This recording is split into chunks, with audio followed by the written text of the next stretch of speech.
en nombre de las 19 asociaciones que componemos FECOR, quiero agradeceros vuestra presencia en la celebración del Día Internacional de las Personas con Discapacidad y vuestro apoyo y compromiso constante para defender los derechos y mejorar la calidad de vida de nuestro colectivo.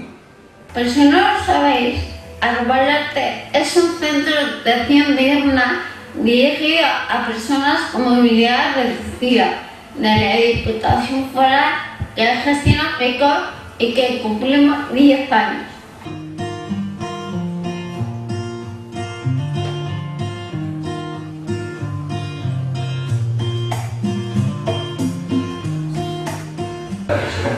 Si eres de la Atlética, sí, o no. Tú también, ¿no? ¿Has estado en Sabamés? Nuestro lema podría ser: a la calle todo el mundo, porque es en la calle, en la sociedad, donde ocurren las cosas interesantes, donde transcurre la vida. Y ese es nuestro compromiso, que participen en la toma de decisiones para que nuestra ciudad sea mucho más agradable, mucho más accesible, donde su calidad de vida sea para todos. Reivindicar con mayor o menor éxito una sociedad inclusiva, a partir de ese carácter inclusivo que dice la campaña de este año. Entre todas y todos vamos a lograr una sociedad en la que las personas podamos participar con los mismos derechos y las mismas oportunidades, desarrollando nuestros propios proyectos de vida.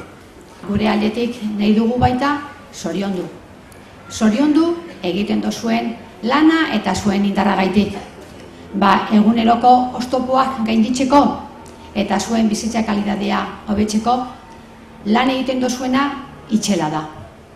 Jakin ezazue lan horretan zuekin bat egiten dugula.